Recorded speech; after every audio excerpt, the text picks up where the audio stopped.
Today I'm in the Sierra Nevada heading to a small remote lake up this ridge here. And we have a story from one of our viewers who was just outside Mount Rainier National Park. And he had an encounter, a direct face-to-face encounter with something that was extremely frightening. And he said it wasn't a Sasquatch or a dogman. We're gonna find out what that is next.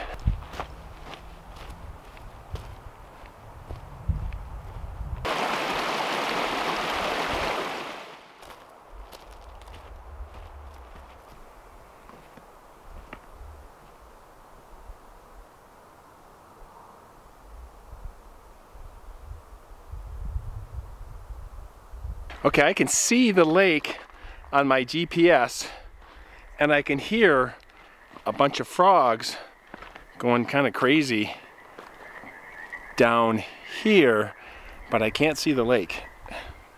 So I'm trusting the GPS and the frogs. Oh, interesting. The frogs just stopped. There'd be hundreds of them and they just stopped. Wow. Okay, so this place is a little creepier than I thought it was going to be. It's a lot creepier than I thought it was going to be. I envisioned an oval, very small lake with kind of a little shoreline on it. This is definitely more swampy, hard to access. I definitely don't want to spend the night here. That's why I came during the day. That was a good call.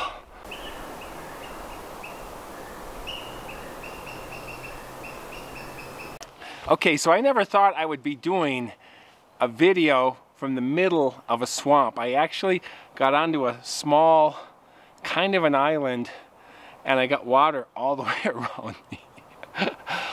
Today's beer is called Boneyard Beer Double IPA Hop Venom.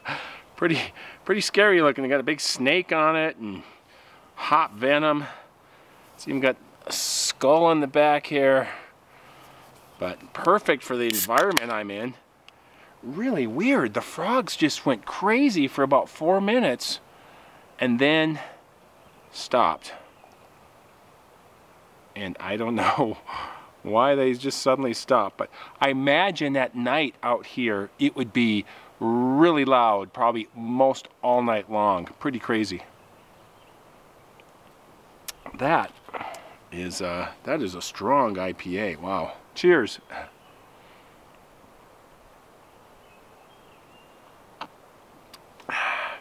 As always, that is pretty tasty. Boy, that is a strong one though. I think that is a 9.0 ABV. Wow. This story came to us from one of our viewers. His name is Angelo, and he's from Washington State. He loves the outdoors, and he loves to look for rocks and rare minerals. And there was this mine up in the mountains outside of Mount Rainier. And he went up into the Carbon River Valley. Pretty remote valley off of the slopes of Mount Rainier. And he was in the Gifford Pinchot National Forest. And the Gifford Pinchot National Forest is one of the oldest national forests in the United States. It was established in 1897 as the Mount Rainier Forest Reserve. And then over time, they made Mount Rainier National Park, and then the remaining land outside of that, they made it into this national forest, the Gifford Pinchot National Forest. Really wild country, rainforest type landscape, very steep, lots of ridges, mountains. And Angelo went up this Carbon River Valley, and he was going to a place called the Clipper Mine. He went up the river, across the Fairfax Bridge, this really old steel frame bridge from 1921, continued on up, went to this trailhead, and he said there's not a lot of people that go back here, mostly people that do what he does, kind of rock hound and minerals, or hunters in the fall. So it's not really a tourist place because it's near Mount Rainier. It doesn't mean it's a tourist place. He parked his car and he decided to walk the route up to the mine. There's kind of a road slash trail. It's more like a four-wheel drive road. And there's ruts, potholes, streams come down and go over it and makes it kind of muddy in places, and it's just best to park and hike, and I've been on these. It was about 11 a.m. on November 18th, just last year.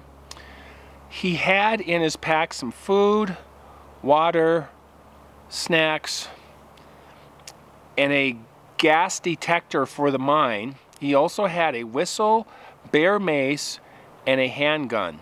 It was a revolver, a Remington revolver. He said it was a black powder, 44 caliber. He's hiking up this road, and he told me because the forest is so thick and the trees are so big along this trail, he got this claustrophobic, almost oppressive feeling. He also mentioned that he could look down below and see that for the most part the weather was clear down below. But where he was heading, he was almost like heading into a cloud bank, because he walked in and it started drizzling very lightly, but it was drizzling and very overcast. So he's on this slope, and as he's going, he's literally walking into a low-hanging cloud. Goes about 2 miles, no issues. He's excited to get to the mine, and he comes to this point in the road, and he sees this patch, this dark patch, and he notices it's blood, like a lot of blood, huge amount of blood on the trail. No remains, no fur, no footprints, just this large pool of blood. It was drizzling, so it was really hard to tell how fresh it was. It wasn't dried, obviously. And right away, he just felt a little anxious and even freaked out. He's 2 miles away from the vehicle, and he feels like he's just walked into a potential situation. Thinking a bear may have just killed a deer, something large just was killed recently. Right then he heard in the bushes to the left, which was the upslope side, and he started backing up immediately. You could see the grass moving, and he said, "Chris, I was sober, I was in my right mind, I was in complete control of my faculties." He said, out of the brush crawled this thing onto the road. He said it was not a Bigfoot, it was not a Sasquatch. It was like a humanoid, but it was walking on all fours. The skin was reddish brown, patchy in places, and he said it was like a dog with mange. Really creepy. With hairy, wrinkly skin and kind of this reddish brown color to it. He said the back feet looked more like raccoon's feet, but really big. And he couldn't see how many toes it had, but it had claws. And the front feet were even larger. No hands like a Bigfoot or a human, but again, like a large raccoon or a dog, and with claws and these big toes. So what really scared Angelo was the face. It looked human, but the face stretched into this short muzzle.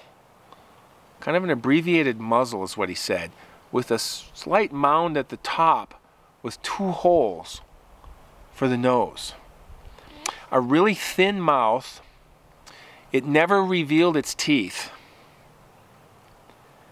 And it just stared at him with these eyes He said the most disturbing thing of all was the eyes. They were this sky blue eyes, like a husky, just staring at him. The eyes were very wide set and forward facing, like a predator, is what Angelo said. He said they had this stare down for 3, maybe 4 minutes, which is a long time. This was not just a few seconds that this thing showed up.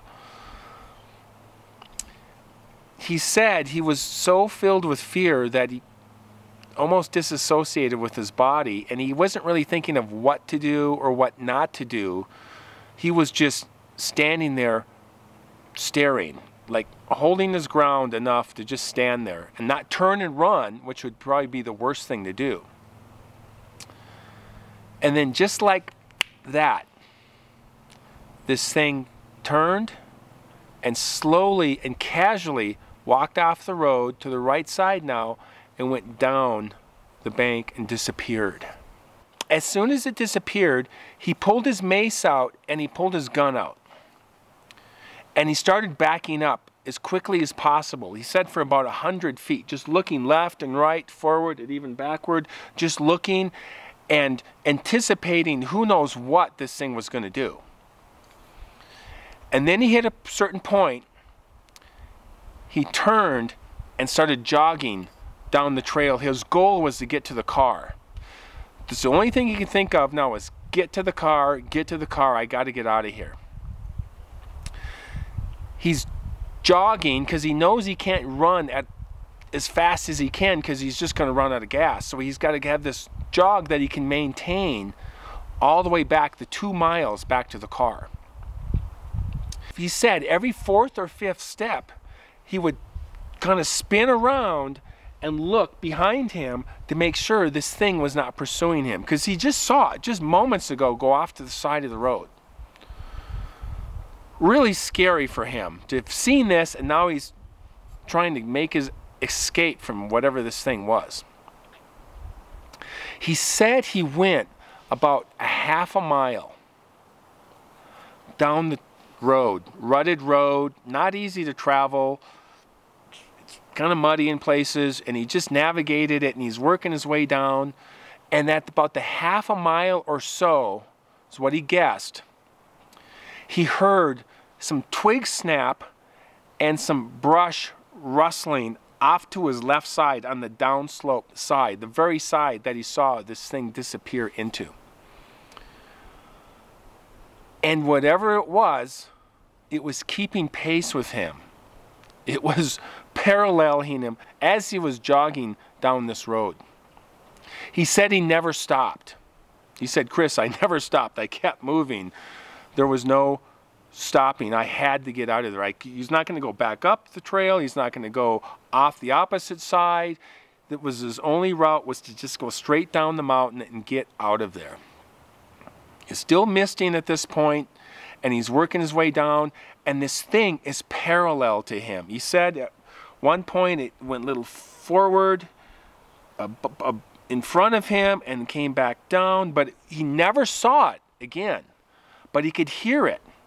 It was parallel to him all the way down, and he said this was the most frightening time of this entire encounter, because he didn't know if at any second this thing would jump on the road and attack him. I mean, it was right there with him, running with him. How frightening. And I've heard stories about where they walk parallel to you and then you stop and then it stops just seconds later, moments later. But this, he's running, and it was running with him. He never saw it. He finally gets to this point where the forest kind of breaks out, and it's clear because there's a curve in the road and the forest isn't there anymore. And he can hear whatever this thing was in the forest paralleling him slow down and kind of fade out. And then he had about another 100 feet to go to his vehicle. He goes as fast as he can at this point, just to finish out the route now. I got to get this done. Gets to the car, and he said, "I never opened my car faster in my entire life. He opens the door up, throws his gear in the back, except for the gun, has the mace in the holster, shuts the door, locks the door, turns the key immediately, guns it. And he said he shot a rooster tail of dirt out from behind his car as he went out of the parking lot down to the road.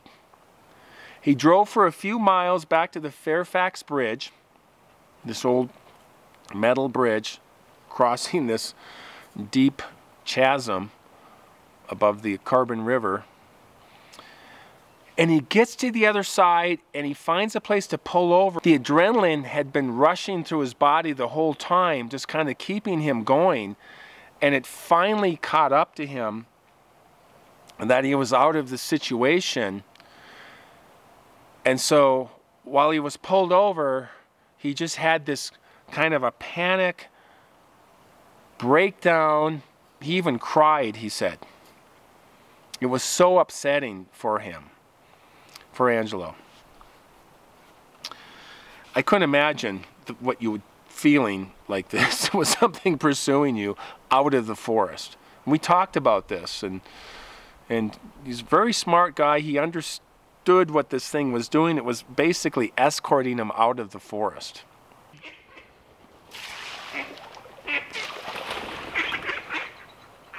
Hi. He pulled out of this parking lot, worked his way back down the mountain, got home, finally. He said, there's a duck behind me. He said he's only told a few close friends, he's never gone back, and he doesn't camp alone anymore at all. He has a really hard time being in the outdoors by himself. He did say it was helpful to write this out and even talk to me. And he also said time has been really helpful for him to kind of let this whole thing go, at least to some extent. And that is our story for tonight. From the swamp, nonetheless. And I just had a couple of ducks. He's actually swimming around right in front of me here. He's acting a little like he's curious about me instead of afraid. He doesn't seem too afraid of me. I've seen him earlier too. It's a mallard. So, all right. I read your story, and it looks like this happened really recently. Like your story said November 2022. You don't have to retell the whole story, but could you explain a little bit what you were doing up there? And I'll just have a few questions for you. Sure. Well, I've been up there a number of times doing some prospecting. There in the Carbon River Valley. Mm-hmm. And that's off the slope of Mount Rainier. Yeah. That's outside of Mount Rainier National Park. Yeah. Okay. Yeah, it's a very steep river valley. The Carbon Glacier is up at one end, and there's really only one way in and out of there across the old Fairfax Bridge above the river. It's about 250 feet off the river. Wow. Okay. Yeah, beautiful old iron bridge. So you drive across that, and you kind of drive up this Forest Service road. And as I said, I usually park at the bottom, and there's 4 or 5 old copper and lead mines up in that area. They've all been abandoned since, well, I think the last one was abandoned in the 40s. Yeah, wow. But they've still got deposits of various minerals up there. I know there's several other people who go up and do the same thing. Mm-hmm. And I was looking for malachite, this beautiful green stone. It's usually used to make like little boxes and tables and that kind of stuff. It's really good for carving with. Oh, cool. Yeah. Mm-hmm. So you were hiking up the trail, and everything was fine. And about 2 miles, you were on. And this is a trail. Is that correct, or was it a road? Well, I guess you could say it's kind of both. It is a very old service road. It's deeply cut by various creeks and streams running across it. I mean, it's pretty much impassable if you don't have a 4x4. Yeah, so it's not something you just want to roll up on it and then get stuck back there or something. No, you end up losing your oil pan for sure. So can you describe what you came upon at the 2-mile mark? Yeah, it was kind of weird. It was a strange day in that the weather was odd because it was cold, but it was supposed to be dry the whole time I was up there. But there was this very, very, very light drizzle. Almost seemed like it was spilling down the hillside, like there was a cloud bank above me. Somewhere up the hill, but the rest of the valley was crystal clear. I could see, a good mile across to the other side of it. Yeah. And I could see the river flowing down about 1,000 feet below me. Wow. Yeah. And so I was hiking along there. I hadn't, it always feels kind of funny up in there. It's very quiet. So there's kind of that listening silence, Yeah. And I'm walking along, and I see up ahead of me on the trail, it's damp, but I see up ahead of me on the trail this dark patch. It had to be 5 or 6 feet across. And I get up within a yard or two of it, and I realize it was blood. Oh. For a moment, I thought it was like transmission fluid. Sure. But I'm looking at it, and it's starting to congeal in places, and it was definitely blood. There was no like tufts of hide or hair or anything like that. There were no footprints. It was all, essentially gravel. So I couldn't see any trace of the animal that had presumably left it there. Yeah. Yeah. Wow. Okay. Yeah. Yeah. It was very strange. Yeah, that's got to be a little unnerving because usually there would be, like you said, some fur or some kind of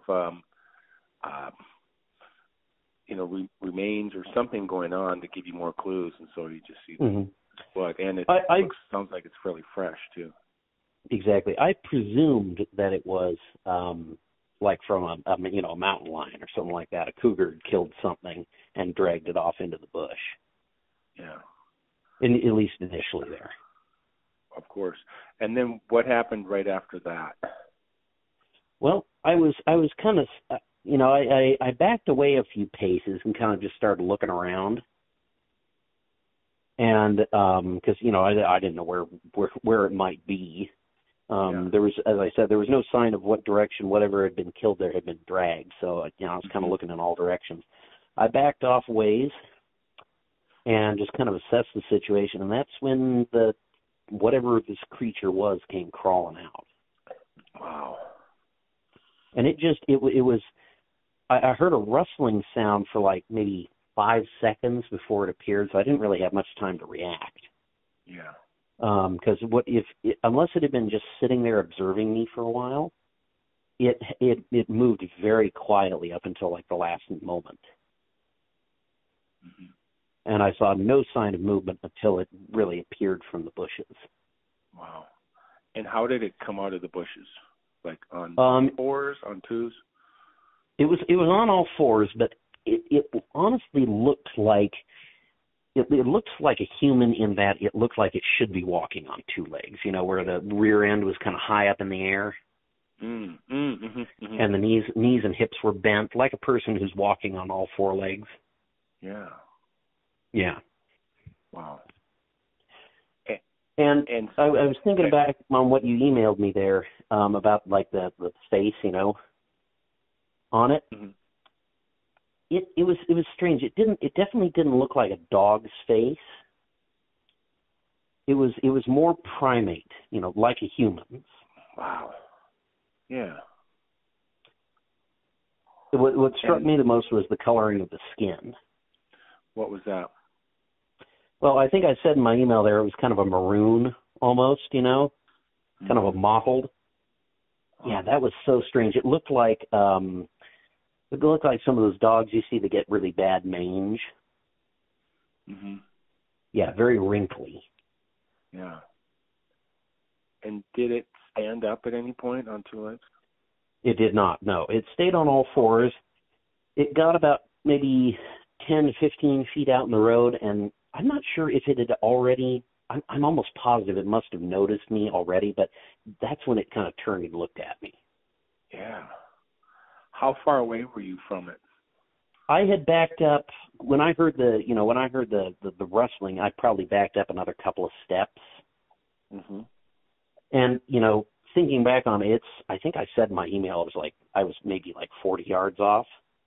Okay. It was not that far when I think back on it now, because it's kind of hard to judge distance, especially when you're trying to remember it. Yeah. It was probably less than 30 yards, maybe 20. Okay. So I was very close to this thing.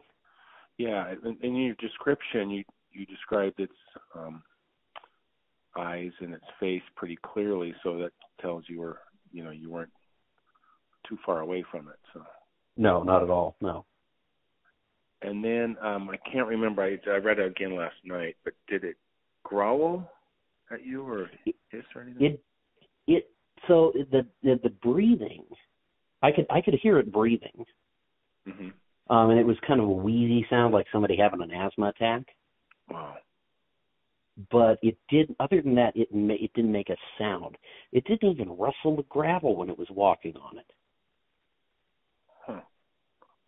Wow.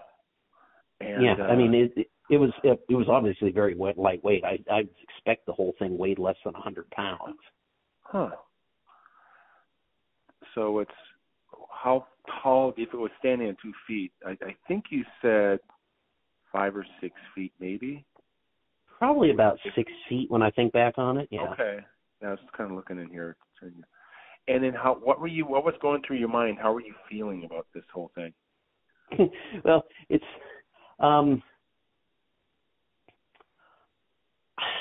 it was just fear. I wasn't really thinking about it. I wasn't trying to really analyze at the time what the hell I was looking at, It was more like, this thing is a predator, and I need to get away from it. Yeah. I mean, because I've been up there quite a bit, and I've seen bears. I've seen them at a distance. I did see a cougar up there once in that area. That's why I always go up there armed. Mm-hmm. And this thing had, I was looking at it, the eyes were forward facing. That's almost exclusively what you see with predator. And it had claws too. Wow. And can you describe the hands or the feet?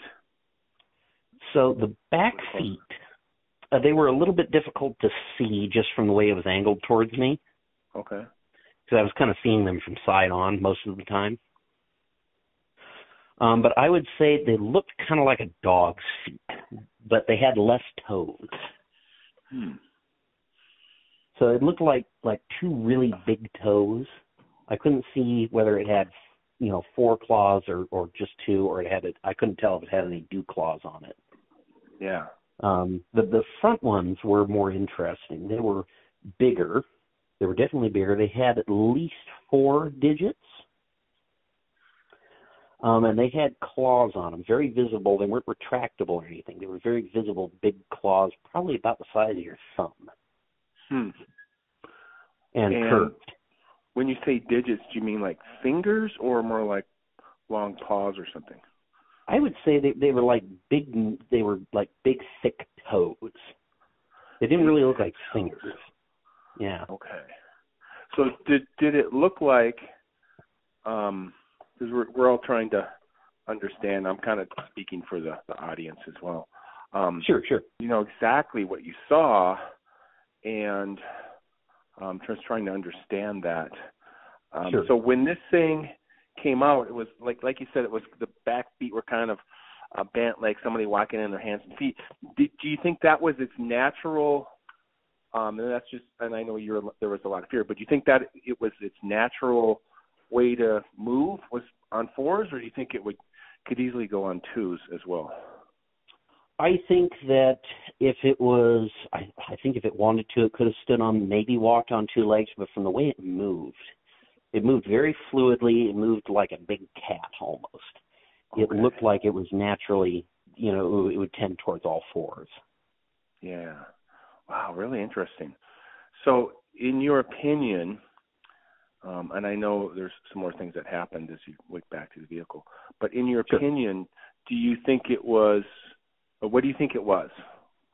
We have Oh, good Bigfoot, Lord.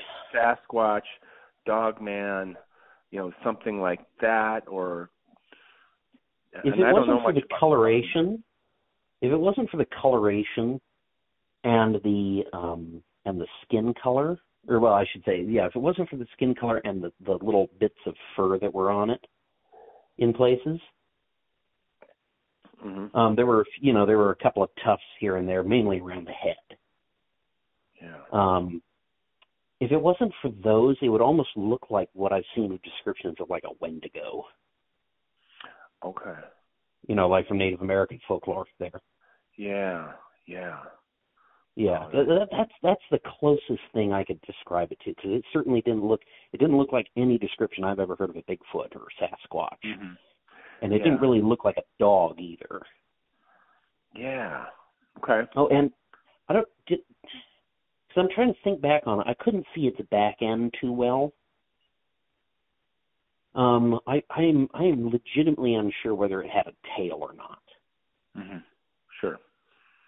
Yeah, I just didn't get that good of a look at it, at least at the back end. I was mainly focused on its face. Yeah, and was this most the whole time, was he making eye contact with you?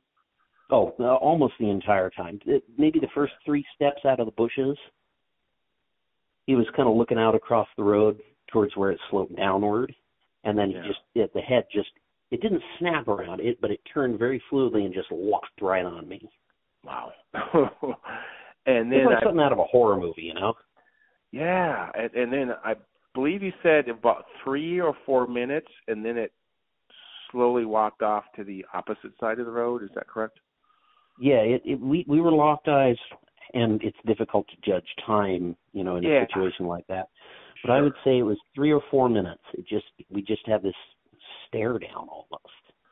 Wow. I mean, I was ready to wet my pants, but yeah, and then it turned its head turned, and it just slowly walked across the road into the bushes. Back into the bushes and disappeared. Yeah, down on the downward side. Yeah. Yeah, it sounds like with you staring right back at it, that may have been maybe the best thing you could have done, at least at that moment. Just from what I know about bears, and grizzly bears, you don't want to do that, but black bears, you kind of have to stand your ground, and so it's kind of based on whatever animal you're dealing with.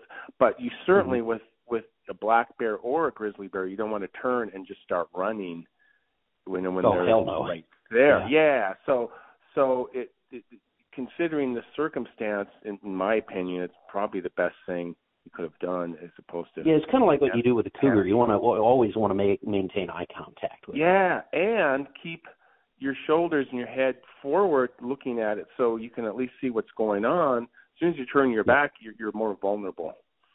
Yeah, that's why don't they in South America, don't they wear like a mask on the back of their head sometimes, like the natives down there? Yeah, I think so. I don't know much about that, but yeah.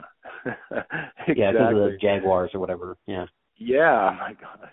Yeah, so something to that effect, the predator-prey relationship, and how to deal with, the best way to deal with that, as opposed to instantly becoming the prey. And when you think about a cat, as soon as you take a little mouse and on a stick and you drag it really fast away, it chases it, Oh, exactly. Yep. Mm-hmm. And it's like, oh, it's moving, I got to chase it. But yep. So it went into the bushes, and then you turned, and then you moved out of there really quickly. Yeah, I backed up quite a ways. I probably backed up 50, 100 feet, just keeping my eyes on where I'd last seen it. Sure. And I had my bear spray on my left hip, and I had the gun on my right. And I pulled both of those out and got them ready, and just backed away down the road. And after about 100 feet, I turned around and started, I wouldn't say running, but sort of jogging. Yeah. or quick march basically.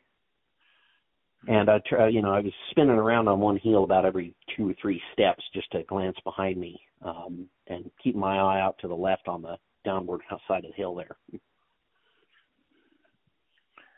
Absolutely. And that's about when I started hearing the rustling in the bushes. Now, when you heard that, was it on the same side that he entered into the forest? And then exactly, yeah. Mm-hmm. Okay. So that is even one more indicator that most likely that was this very same creature. Yeah, it's certain, nothing else I don't know of any other animal other than maybe a cougar that would have followed me for that distance, because it followed me for quite a ways down the road there. It was just keeping pace. It was hidden in the bushes. I never got another look at it, but I could definitely hear it. And did you stop at any point? Nope, just kept on moving. Kept on moving, and it just kept on moving. I knew I had to get out of there. Yeah.